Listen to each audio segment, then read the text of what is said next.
I hope you all are doing well. The topic of our today's lecture is social learning theory, which we also called modeling theory. So start करते हैं. तो सबसे पहले social learning theory है क्या, किसने दी थी, इसका कॉन्सेप्ट क्या है, उसके बारे में हम स्टडी करेंगे. सोशल लर्निंग थ्योरी को हम मॉडलिंग थ्योरी भी कहते हैं और ये एल्बर्ट बेंडूरा ने 1977 में प्रेजेंट की थी. एल्बर्ट बेंडूरा जो है वो एक सोशल लर्निंग थ्योरिस्ट थे. सोशल लर्निंग थ्योरिस्ट वो होते हैं जिनका फोकस कॉग्निशन, बिहेवियर और इन्वायरमेंटल फैक्टर्स पे होता है. यानी वो थ्योरिस्ट जो इंडिविजुअल की कॉग्निशन यानी उसकी thinking, perception, beliefs, attitude, behaviour यानी कि उसका बिहेवियर क्या है इंडिविजुअल का या उसका एक्शन, और इन्वायरमेंटल फैक्टर्स में उसके अराउंड जितने भी ऑब्जेक्ट्स हैं, कोई इवेंट, फिनोमिना या उसके अराउंड जितने भी लोग हैं, उन तमाम चीज़ों के ऊपर या उन तमाम लोगों के ऊपर जिस थ्योरिस्ट का फोकस होता है उनको हम कहते हैं सोशल लर्निंग थ्योरिस्ट. इसके साथ साथ कॉग्निशन, बिहेवियर और इन्वायरमेंटल डिटर्मिनेंट्स किस तरह एक दूसरे के साथ इंटरेक्ट करते हैं और कैसे इंडिविजुअल के बिहेवियर को इन्फ्लुएंस करते हैं, उस पर भी सोशल लर्निंग थ्योरिस्ट का फोकस होता है. तो एल्बर्ट बेंडूरा भी इनमें से ही एक थे, यानी सोशल लर्निंग थ्योरिस्ट थे, जिन्होंने ये सोशल लर्निंग थ्योरी, जिसको हम मॉडलिंग थ्योरी भी कहते हैं, वो प्रेजेंट की थी. बेंडूरा का बेसिक आइडिया क्या था? इन्होंने अपनी सोशल लर्निंग थ्योरी में ये कहा था कि जो लर्निंग है वो ऑब्जर्वेशन के थ्रू होती है rather than solely by direct reinforcement. Reinforcement की बात जैसे हमें पता है B.F. स्किनर ने की थी, जो कि बिहेवियरिज्म स्कूल ऑफ थॉट के फाउंडर हैं. तो बेंडूरा ने उनके इस आइडिया को कम्प्लीटली डिनाई नहीं किया था. उन्होंने बस ये चैलेंज किया था कि जो बिहेवियर है, एक इंडिविजुअल जो बिहेवियर लर्न करता है वो रीइंफोर्समेंट के थ्रू लर्न नहीं हो रहा होता पूरा का पूरा, बल्कि ऑब्जर्वेशन के थ्रू भी बिहेवियर लर्न किया जा सकता है, बिहेवियर चेंज हो सकता है. रीइंफोर्समेंट से ही सिर्फ बिहेवियर को चेंज या लर्न नहीं किया जा सकता है, इसके अलावा हम ऑब्जर्वेशन के थ्रू भी बिहेवियर को लर्न कर सकते हैं. ये एल्बर्ट बेंडूरा का बेसिक आइडिया था.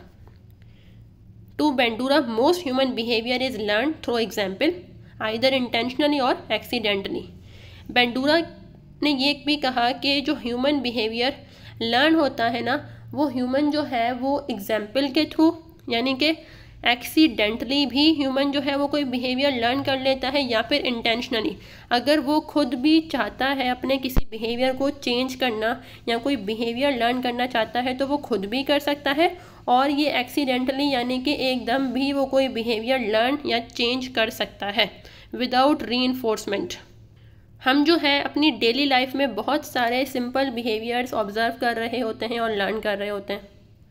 जैसे बच्चों की बात कर लें अगर हम, तो आजकल जो है वो कंप्यूटर पे या मोबाइल पे, लैपटॉप पे वो वीडियोस देख रहे होते हैं और उससे जो है वो वर्डिंग वगैरह उनकी हम लैंग्वेज से हमें पता चल जाता है कि इन्होंने ये कहाँ पे सीखा है.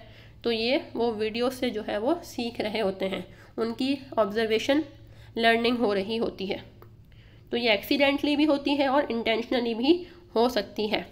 इसके बाद बेंडूरा ने जो है वो एक टेक्निक इंट्रोड्यूस कराई थी, बिहेवियर मॉडिफिकेशन टेक्निक, जो क्या होती है, that involves observing the behaviours of others and participating with them in performing the desired behaviour that we called modelling. Albert Bandura ने मॉडलिंग का कॉन्सेप्ट दिया था. मॉडलिंग हम कहते हैं कि दूसरे लोगों के बिहेवियर्स को ऑब्जर्व करना. अब जिनके बिहेवियर को आप ऑब्जर्व कर रहे हो उनको बेंडूरा ने कहा था मॉडल, उनको मॉडल का नाम दिया था इन्होंने. ठीक है, तो इंडिविजुअल जो है वो उनके बिहेवियर्स को ऑब्जर्व करता है, उनकी तरह एक्ट करता है, यानी कि बिहेवियर परफॉर्म करता है, तो इस चीज़ को कहा जाता है मॉडलिंग. तो इस वजह से सोशल लर्निंग थ्योरी को मॉडलिंग थ्योरी भी कहा जाता है. इसके बाद हम एल्बर्ट बेंडूरा के एक फेमस एक्सपेरिमेंट, जिसको बोबो डॉल एक्सपेरिमेंट के नाम से जाना जाता है, इसके बारे में देखते हैं कि इन्होंने क्या एक्सपेरिमेंट दिया था. बोबो डॉल एक्सपेरिमेंट था क्या, कब इंट्रोड्यूस करवाया था? बोबो डॉल एक्सपेरिमेंट जो है वो 1961 में बेंडूरा ने परफॉर्म किया था. जिसमें इन्होंने मॉडलिंग का जो कॉन्सेप्ट है इसको डेमोन्स्ट्रेट किया था। बोबो डॉल जो है वो एक इन्फ्लाटेबल प्लास्टिक फिगर थी। इन्फ्लाटेबल प्लास्टिक फिगर यानी कि एक एयर फिल्ड बैलून था, जैसे ये आपको पिक्चर में शो हो रहा होगा। इन्फ्लाटेबल कहते हैं हम कोई भी ऐसी चीज़ जिसके अंदर आप एयर फिल्ड कर सको। तो ये वो प्लास्टिक फिगर थी जिसकी हाइट जो है वो 4 फीट टॉल थी। अब ये एक बोबो डॉल थी। अब इन्होंने एक्सपेरिमेंट में क्या किया था, नर्सरी क्लास के बच्चे लिए थे इन्होंने, उनके 2 ग्रुप्स बनाए थे। ठीक है, एक इनके एक्सपेरिमेंट में था कंट्रोल ग्रुप और एक था इनके एक्सपेरिमेंट में एक्सपेरिमेंटल ग्रुप। कंट्रोल ग्रुप वो ग्रुप होता है जिसमें जो रिसर्चर है वो कोई ट्रीटमेंट प्रोवाइड नहीं करता, जबकि एक्सपेरिमेंटल ग्रुप वो होता है जिसमें रिसर्चर जो है वो ट्रीटमेंट प्रोवाइड करता है। ठीक है, तो एल्बर्ट बेंडूरा ने एक कंट्रोल ग्रुप बनाया था बच्चों का, नर्सरी क्लास के बच्चे थे, और एक उन्होंने एक्सपेरिमेंटल ग्रुप बनाया था नर्सरी क्लास के बच्चों का। पहले हम एक्सपेरिमेंटल ग्रुप की बात करते हैं। यानी एक रूम था, वहाँ एक्सपेरिमेंटल ग्रुप यानी कि एक बच्चों का ग्रुप वहाँ पे बैठा हुआ था। ठीक है, और वहाँ पे वो बोबो डॉल भी मौजूद थी, और वहाँ एक एडल्ट को ये कहकर भेजा गया था बाहर से कि आपने अंदर जाना है, वहाँ एक बोबो डॉल पड़ी हुई है, एक प्लास्टिक फिगर है, आपने उसके साथ वायोलेंटली एक्ट करना है। यानी कि आप उनको जो है, उन एडल्ट को ये कहा गया कि आपने जाके बच्चों के सामने उस बोबो डॉल को हिट करना है, किक करना है, और जब आप उस पर अटैक कर रहे होगे तो आप शाउट भी करोगे, यानी कि आप उसको एयर में उछालो, जो करना है करो, उसकी नाक पकड़ के कुछ भी करो। ठीक है, तो इस तरह से यानी कि वायोलेंट एक्ट आपने करना है। ठीक है, और वो बच्चे जो हैं आपको देख रहे होंगे, वहाँ पे जो बच्चे मौजूद होंगे। तो इस तरह से ये करने के बाद उन एडल्ट को कहा गया कि अब आप बाहर आ जाओ, यानी कि अब बच्चों को उस बोबो डॉल के साथ उस रूम के अंदर अकेला छोड़ दिया गया।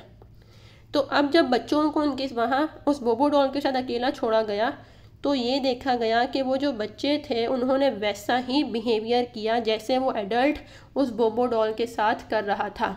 यानी जो एग्रेसिव बिहेवियर, जो वायोलेंट बिहेवियर वो एडल्ट उस बोबो डॉल के साथ कर रहा था परफॉर्म, वैसे ही उन बच्चों ने भी उस बोबो डॉल के साथ वैसा ही बिहेवियर परफॉर्म किया। यानी कि उन्होंने ऑब्जर्वेशनल लर्निंग की। उन्होंने पहले उस एडल्ट को ऑब्ज़र्व किया और उसके बाद जब वो अकेले वहाँ पे रहे, जब वो एडल्ट वहाँ से चला गया तो उन्होंने वही ऑब्जर्वेशनल लर्निंग यानी कि उस अपनी इंफॉर्मेशन को प्रोड्यूस किया और उनके साथ वैसा ही बिहेवियर किया। तो ये था एक्सपेरिमेंटल ग्रुप। अब दूसरी तरफ हम बात करें अगर कंट्रोल ग्रुप की। अब कंट्रोल ग्रुप में क्या था कि उनको कोई ट्रीटमेंट प्रोवाइड नहीं किया गया था, यानी कि वो बच्चे वहाँ बैठे हुए थे उस रूम के अंदर, वहाँ पे बोबो डॉल भी थी और वहाँ वो एडल्ट भी गया था। लेकिन वहाँ जब एडल्ट गया तो उसको ये इंस्ट्रक्शंस दी गई थी कि आपने कोई एग्रेसिव बिहेवियर परफॉर्म नहीं करना, आपने जाके बस जो है वो बोबो डॉल के साथ बैठ जाना है बस, और उसके साथ खेलना है। तो वहाँ मतलब कंट्रोल ग्रुप के बच्चों ने बस यही चीज़ ऑब्जर्व की। तो वहाँ कोई ट्रीटमेंट यानी कि उन एडल्ट को कुछ नहीं कहा गया करने को, सिर्फ उन्होंने जाके वहाँ बैठना था और वो बोबो डॉल भी वहाँ मौजूद थी और बच्चे भी थे। तो उसके बाद जो है उन बच्चों को भी अकेला छोड़ा गया तो देखा गया कि उनका जो उनके साथ बिहेवियर था उस बोबो डॉल के साथ वो पॉजिटिव था, इतना एग्रेसिव नहीं था। यानी बस वो ये था कि उस डॉल को उठा रहे थे, कभी यहाँ से वहाँ फेंक रहे थे, बस ये उसकी नाक पकड़ ली, ऐसे कर लिया, बस इतना ही था। वो शाउट नहीं कर रहे थे, वो उसको मार नहीं रहे थे इतना ज़्यादा जितना वो एक्सपेरिमेंटल ग्रुप वाले बच्चे जो है वो अपना एग्रेसिव बिहेवियर शो कर रहे थे जब उनको अकेला छोड़ा गया था उस बोबो डॉल के साथ तब।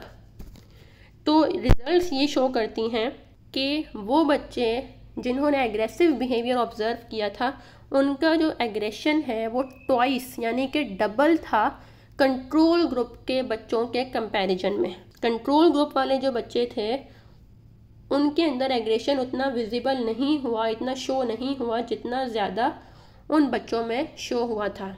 तो ये चीज़ ये बताती है हमें कि ऑब्जर्वेशन जो है वो किस तरह लर्निंग में एक इम्पॉर्टेंट रोल प्ले करती है।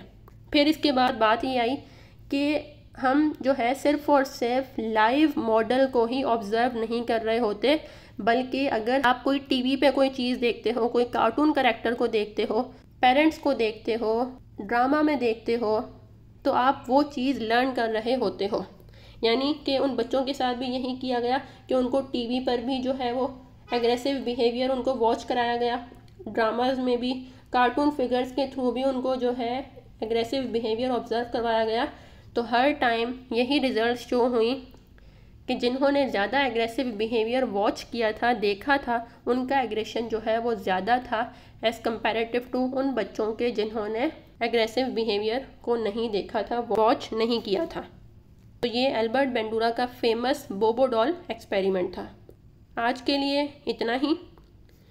इसके बाद इस थ्योरी में प्रिंसिपल्स ऑफ ऑब्जर्वेशनल लर्निंग है, यानी कि ऑब्जर्वेशनल लर्निंग होती कैसे है, कितने स्टेप्स होते हैं, तो वो मैं आपको नेक्स्ट वीडियो में बताऊंगी। आज के लिए इतना ही।